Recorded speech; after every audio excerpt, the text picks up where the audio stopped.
ನಾನು ನಿಮ್ಮ ಹನುಮಂತ್ ಮಾತಾಡ್ತಾ ಇದ್ದೀನಿ, RCC ಕನ್ಸ್ಟ್ರಕ್ಷನ್ ಕಡೆಯಿಂದ. ಹನುಮಂತ್ ಸರ್, ಈ ಮನೆಯ ಸ್ಪೆಸಿಫಿಕೇಶನ್ ಸ್ವಲ್ಪ ತಿಳಿಸ್ಬೋದಾ, ಯಾವ ರೀತಿ ಇದೆ ಅಂತ ಹೇಳಿ? ಎಸ್ ಸರ್, ಈ ಮನೆ ಸ್ಪೆಸಿಫಿಕೇಶನ್ ಬಗ್ಗೆ ಹೇಳೋದಾದ್ರೆ ನಮಗಿದು west facing site sir, 30-40 site ಇದೆ. ಬಟ್ ಇದರಲ್ಲಿ ನಾವೇನು ಬ್ಯೂಟಿಫುಲ್ ಆಗಿ ಏನು ವರ್ಕೌಟ್ ಮಾಡಿದೀವಿ ಅಂತಂದ್ರೆ ಕಸ್ಟಮರ್ಗೆ ರೆಂಟಲ್ ಇನ್ಕಮ್ ಬರಬೇಕು ಮತ್ತೆ ಓನರ್ಗೂ ಒಂದು ಬ್ಯೂಟಿಫುಲ್ ಮನೆ ಬರಬೇಕು. ಸೊ ಇದರಲ್ಲಿ ನಾವು ಎಸ್ಪೆಷಲಿ ಪಾರ್ಕ್ ಗ್ರೌಂಡ್ ಫ್ಲೋರ್ ಇಂದ ನಾವು ಹೇಳೋದಾದ್ರೆ ಸರ್, ಸ್ಪೆಸಿಫಿಕೇಶನ್ ಸಂಪು, ಇಲ್ಲೂ ಕೂಡ ಒಂದು 2 ಕಾರ್ ಇಡೋಷ್ಟು ಪಾರ್ಕಿಂಗ್ ಅಂತ ಪ್ಲಾನ್ ಮಾಡಿದೀವಿ. ಆಮೇಲೆ ಒಂದಷ್ಟು 2 ವೀಲರ್ ಇಡಕ್ಕೆ ಅಂತ ಹೇಳ್ಬಿಟ್ಟು ಪ್ಲಾನ್ ಮಾಡಿದೀವಿ. ಅಂಡ್ ಅದಾದ್ಮೇಲೆ ಒಂದು 1 BHK ಮನೆ ಕೂಡ ಐತೆ ಕೆಳಗಡೆನೆ. ಸೊ ಆ 1 BHK ಮನೆನೂ ಕೂಡ ತುಂಬಾ ಬ್ಯೂಟಿಫುಲ್ ಆಗಿ ಬಂದಿದೆ ಸರ್.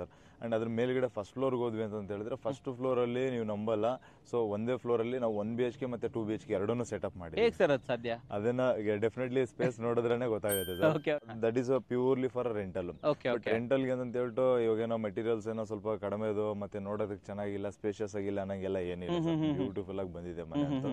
ಅಂಡ್ ಅದ್ರ ಜೊತೆನಲ್ಲಿ ಎಸ್ಪೆಷಲಿ ಇನ್ನೊಂದು ಅಡಿಷನಲ್ ಥಿಂಗ್ ಏನ್ ಮಾಡಿದ್ವಿ ಅಂದ್ರೆ, ಲಿಫ್ಟ್ ಪ್ರಾವಿಷನ್ ಕೂಡ ಮಾಡ್ಬಿಟ್ಟಿದ್ವಿ. ಹೌದು ಸರ್, 4.5 ಅಡಿಗೆ ಒಂದು ಲಿಫ್ಟ್ ಪ್ರಾವಿಷನ್ ಕೊಟ್ಕೊಂಡಿದೀವಿ. ಆಲ್ಮೋಸ್ಟ್ ಒಂದು 5 ಅಡಿ ಜಾಗ ಹೋಗಿದೆ ಅಂತ ಹೇಳ್ಬೋದು. But lift provision in future ಕೂಡ ಲಿಫ್ಟ್ ಓಡಾಡಕ್ಕೆ ಅಂತ ಹೇಳ್ಬಿಟ್ಟು ಎಲ್ಲ ಪ್ಲಾನ್ ಮಾಡ್ಕೊಂಡಿದ್ದೀವಿ. ಅದ್ರ ಮೇಲ್ಗಡೆ ಹೋದ್ವಿ ಅಂತಂದ್ರೆ ಸರ್, ಸೆಕೆಂಡ್ ಫ್ಲೋರ್ ಇಂದ ಓನರ್ ಮನೆ ಸ್ಟಾರ್ಟ್ ಆಗುತ್ತೆ ಆಕ್ಚುಲ್ ಆಗಿ. ಸೊ ಅಲ್ಲಿ ಒಂದಷ್ಟು ಹೈಲೈಟ್ ಏರಿಯಾ ಅಂತ ಮಾಡ್ಕೊಂಡಿದೀವಿ. ಎಂಟ್ರೆನ್ಸ್ ಅಲ್ಲಿ ಒಂದು ಲಕ್ಸುರಿ ಲುಕ್ ಬರ್ಲಿ ಅಂತ ಹೇಳಿ.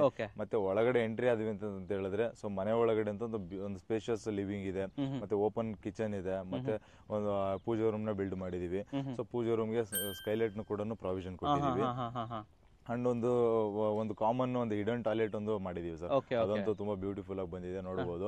ಅಂಡ್ ಅದ್ರ ಜೊತೆಲಿ ಒಂದು ಅಟ್ಯಾಚ್ ಟಾಯ್ಲೆಟ್ ಇದೆ, ಮತ್ತೆ ಒಂದು ಕಾಮನ್ ರೂಮ್ ಇದೆ. ಆಮೇಲೆ ಇದಿಷ್ಟು ಜೊತೆನಲ್ಲಿ ಕೂಡ ಬಾಲ್ಕನಿನೂ ಕೂಡ ಇದೆ. ಸೊ ಒಂದು ಸ್ಪೇಷಿಯಸ್ ಆಗಿ ಲಿವಿಂಗ್ ಅಟ್ಯಾಚ್ಡ್ ಆಗಿರುವಂತ ಒಂದು ಬಾಲ್ಕನಿನೂ ಕೂಡ ಇದೆ. ಅದ್ರ ಮೇಲ್ಗಡೆ ಅಲ್ಲಿಂದ ಇಂಟರ್ನಲ್ ಸ್ಟೇರ್ ಕೇಸ್ ಇದೆ ಬ್ಯೂಟಿಫುಲ್ ಆಗಿ, ಮತ್ತೆ ಇಂಟರ್ನಲ್ ಇಂಟೀರಿಯರ್ಸ್ ಕೂಡ ಆಸಮ್ ಆಗಿ ಬಂದಿದೆ. ಇದೇ ಫ್ಲೋರ್ ಅಲ್ಲಿ ಯುಟಿಲಿಟಿನೂ ಬಂದಿದೆ. ಯುಟಿಲಿಟಿ ಅಂತೂ ದೊಡ್ಡ ಸ್ಪೇಸ್ ಅಂತ ಹೇಳ್ಬೋದು ಸರ್. ಆಲ್ಮೋಸ್ಟ್ ಒಂದು 10 ಅಡಿಗೆ ಒಂದು 3-4 ಅಡಿ ಅಗಲ ಇದೆ ಸರ್, ಅಷ್ಟು ದೊಡ್ಡದಾಗಿದೆ. ಯುಟಿಲಿಟಿ ಡೈನಿಂಗ್ ಕೂಡ ಬಂದಿದೆ, ಡೈನಿಂಗ್ ಏರಿಯಾನು ಬಂದಿದೆ. ಸೊ ಇದಿಷ್ಟನ್ನು ತಗೊಂಡು ಅದ್ರ ಮೇಲ್ಗಡೆ ಹೋದ್ವಿ ಅಂತಂದ್ರೆ 2 ಬೆಡ್ರೂಮ್ ಇದೆ. ಸೊ ಮೇಲ್ಗಡೆ ಏನ್ ಚೇಂಜಸ್ ಏನ್ ಮಾಡಿದೀವಿ ಅಂತಂದ್ರೆ, ಫುಲ್ ಏರಿಯಾ ತಗೊಂಡಿಲ್ಲ ಸರ್, ಅಂದ್ರೆ ಫುಲ್ ದೊಡ್ಡದಾಗಿ ತಗೊಂಡಿಲ್ಲ. ಒಂದಷ್ಟು ಟೆರೆಸ್ ಮುಂದೆ ಸಿಗ್ಲಿ ಅಂತ ಹೇಳ್ಬಿಟ್ಟು ಏನ್ ಪ್ಲಾನ್ ಮಾಡಿದೀವಿ, ಈಸ್ಟ್ ಫೇಸಿಂಗ್ ಅಲ್ಲಿ ಟೆರೆಸ್ ಉಳಿಸ್ಕೊಂಡು ಸೊ 2 ರೂಮ್ ನ ಬಿಲ್ಡ್ ಮಾಡಿದೀವಿ. ಸೊ 2 ರೂಮ್ ಮತ್ತೆ ಇಂಟರ್ನಲ್ ಸ್ಟೇರ್ಕೇಸ್, ಹೆಡ್ ರೂಮ್ ಅದೆಲ್ಲಾನು ಕೂಡ ಕವರ್ ಅಪ್. ಫ್ಯಾಮಿಲಿ ಲಾಂಚ್ ಕೂಡ ಇದೆ. ಅಂಡ್ ಅದರಿಂದ ನಾವು ಆಚೆ ಬಂದ್ವಿ ಅಂತಂದ್ರೆ ಒಂದು ಕಾಮನ್ ಟೆರೆಸ್ ಇದೆ, ಒಂದು ಮಕ್ಕಳ ಆಟ ಆಡೋದಕ್ಕಾಗ್ಬೋದು, ಇಲ್ಲ ಮಲ್ಟಿಪರ್ಪಸ್ ಏರಿಯಾ ಅಂತ ಹೇಳಿ. ಬಟ್ ಅದನ್ನೇನು ಕವರ್ ಅಪ್ ಎಲ್ಲ ಏನು ಮಾಡಿಲ್ಲ, ಹಂಗೆ ಇದೆ. ಅದ್ರ ಮೇಲ್ಗಡೆ ಹೋದ್ವಿ ಅಂತ ಹೇಳಿದ್ರೆ, ಸೊ ಅದ್ರದ್ದೇನು ಹಾಫ್ ಏರಿಯಾ 70% ಬಿಲ್ಡ್ ಮಾಡಿದೀವಲ್ಲ, ಸೊ ಅದ್ರ ಮೇಲ್ಗಡೆ ಹೋದ್ವಿ ಅಂತ ಹೇಳಿದ್ರೆ ಅಲ್ಲಿ ಟ್ಯಾಂಕ್, ಸೋಲಾರ್ ಎಲ್ಲಾದ ಪ್ರಾವಿಷನ್ಸ್ ಅಲ್ಲಿ ಕೊಟ್ಬಿಟ್ಟಿದ್ದೀರಾ. ಆಮೇಲೆ ಇದ್ರಲ್ಲಿ ಏನಂದ್ರೆ ಎಸ್ಪೆಷಲಿ 2 ಸ್ಕೈ ಹೋಗಿ ಬಂದಿದೆ. ಸೊ ನಮಗೆ ಸ್ಕೈಲೈಟ್ ಪೂಜಾ ರೂಮ್ ಮೇಲೆ ಒಂದಿದೆ, ಮತ್ತೆ ಕಟ್ಔಟ್ ಮೇಲೆ ಒಂದಿದೆ. ಸೊ ಟೋಟಲ್ ಪ್ಲಾನ್ ಒಂಥರ ಡಿಫ್ರೆಂಟ್ ಆಗಿ, ಮತ್ತೆ ಒಂಥರ ಲೈಕ್ ಮೆಜರ್ಮೆಂಟ್ಸ್ ಎಲ್ಲೂ ವೇಸ್ಟೇಜ್ ಆಗದಿರಂಗೆ ಇಂಚ್ ಬೈ ಇಂಚ್ ವರ್ಕೌಟ್ ಮಾಡೋದು ಅಂತೀವಲ್ಲ, ಸೊ ಆ ಲೆವೆಲ್ ಅಲ್ಲಿ ಮಾಡಿದಂಗೆ. ಚಾಲೆಂಜಸ್ ಏನ್ ಬಂತು ಸರ್ ಈ ಪ್ರಾಜೆಕ್ಟ್ ಅಂತ ಬಂದಾಗ? ಸರ್ ಇದರಲ್ಲಿ ಚಾಲೆಂಜಸ್ ಅಂತಂದ್ರೆ ಸರ್, ಅದೇ ಸರ್, ಇವಾಗ ಚಿಕ್ಕದಾಗಿ ಎಲ್ಲಾ ಕಡೆನೂ ವರ್ಕ್ ಮಾಡಬೇಕು. ಆಮೇಲೆ ಕಾಲಮ್ ಪ್ಲೇಸ್ಮೆಂಟ್, ಸೊ ಪಾರ್ಕಿಂಗು ನೋಡ್ಬೇಕು, ಓನರ್ ಮನೆನೂ ನೋಡ್ಬೇಕು. ಆಮೇಲೆ ನಮಗೆ ಇವಾಗ ನೋಡೋರ್ಗೆ ಏನ್ ಅನ್ಸುತ್ತೆ ಅಂತ ಹೇಳಿದ್ರೆ, ಜಸ್ಟ್ ಒಂದು ಲಿವಿಂಗ್ ಹೋದ್ವಿ ಅಂದ್ರೆ ಅಲ್ಲೇನು ಇಂಟರಪ್ಷನ್ ಇಲ್ದಂಗೆ ಬಿಲ್ಡ್ ಮಾಡಿರ್ಬೇಕು ಅಂತ ನೋಡ್ತೀವಿ.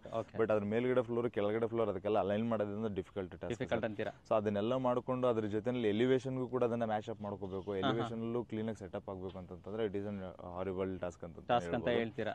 ಈ ತರದ ದೊಡ್ಡ ಮನೆಗಳನ್ನ ಕಟ್ಟಿದಾಗ ಏನಂತಂದ್ರೆ ಇಂಟೀರಿಯರ್ ಸ್ವಲ್ಪ ಟೈಮ್ ತಗೊಳುತ್ತೆ ಸರ್. ಅಂಡ್ ಈ ಮನೆಯಲ್ಲಿ ನಿಮ್ ಫೇವರೇಟ್ ಏನು? ಅಂಡ್ ಫೈನಲ್ ಆಗಿ ನಮ್ಮ ವೀಕ್ಷಕರಿಗೆ ಏನ್ ಹೇಳಕ್ ಇಷ್ಟಪಡ್ತೀರಾ ಸರ್? ಸರ್, ಈ ಮನೆಯಲ್ಲಿ ನನ್ನ ಫೇವರೇಟ್ ಪ್ಲೇಸ್ ಅಂತಂದ್ರೆ ಪೂಜಾ ರೂಮ್ ಅಂತ ಹೇಳ್ಬೋದು. ಪೂಜಾ ರೂಮ್ ಮೇಲ್ಗಡೆ ಸ್ಕೈಲೈಟ್ ಬಂದಿರೋದು, ಮತ್ತೆ ಡೈನಿಂಗ್ ಏರಿಯಾ, ಕಿಚನ್ ಏರಿಯಾ ಅದೆಲ್ಲ ಒಂದು ಕಾಂಪ್ಯಾಕ್ಟ್ ಆಗಿದ್ರು ಒಂದು ಲಕ್ಸುರಿ ಲುಕ್ ಕೊಡುತ್ತೆ ಅಂತ. ಮತ್ತೆ ಲಿವಿಂಗ್ ಏರಿಯಾ, ಹಿಡನ್ ಟಾಯ್ಲೆಟ್ ಮಾಡಿರೋದು ಚೆನ್ನಾಗಿ ಬಂದಿದೆ. ಅಂಡ್ ಎಸ್ಪೆಷಲಿ ವೆಸ್ಟ್ ಫೇಸಿಂಗ್ ಇದ್ದಾಗ ಬಾಲ್ಕನಿ ಪ್ರಿಫರ್ ಮಾಡ್ತೀವಿ ಸರ್. ಯಾಕಂತಂದ್ರೆ ರೋಡ್ಗೆ ಅಂತ ಹೇಳ್ಬಿಟ್ಟು ಒಂದು ವ್ಯೂ ಇರುತ್ತೆ.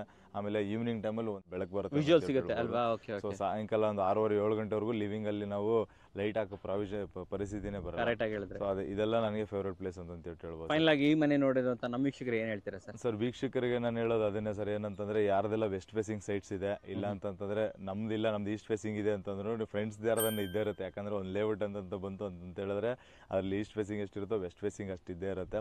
ಸೊ ಯಾರದೆಲ್ಲ ವೆಸ್ಟ್ ಫೇಸಿಂಗ್ ಸೈಟ್ ಇರೋರಿಗೆ ಈ ಮನೆನ ಕಳಿಸಿ. ಸೊ ಯಾವ ತರ ರೆಂಟಲ್ ಹೌಸು ಮತ್ತೆ ಓನರ್ ಮನೆನೂ, ಸೊ ಒಂದೇ ಸೈಟಲ್ಲಿ ಎಲ್ಲಾನು ಯಾವ ತರ ಬಿಲ್ಡ್ ಮಾಡ್ಬೋದು ಅಂತ ಹೇಳ್ಬಿಟ್ಟು ನೋಡ್ಬೋದು. ಅಂಡ್ ಎಸ್ಪೆಷಲಿ ಕಟ್ಟಿರೋಂಥ ಎಕ್ಸ್ಪೀರಿಯನ್ಸ್ ಅಂತೂ ನಮಗಿದೆ. ನೀವು ಏನೋ ನಮ್ಮ ಮನೆ ಕಟ್ಟಬೇಕು, ಇಲ್ಲ ನಿಮ್ಮ ಫ್ರೆಂಡ್ಸ್ ಅಂಡ್ ಫ್ಯಾಮಿಲಿ ಯಾರನ್ನ ಕಟ್ಟಬೇಕು ಅಂತಂದ್ರೂ ನಮ್ಮನ್ನು ಕಾಂಟ್ಯಾಕ್ಟ್ ಮಾಡಿ ಅಂತ ಹೇಳ್ತಾ ಇದ್ದೀನಿ ಸರ್.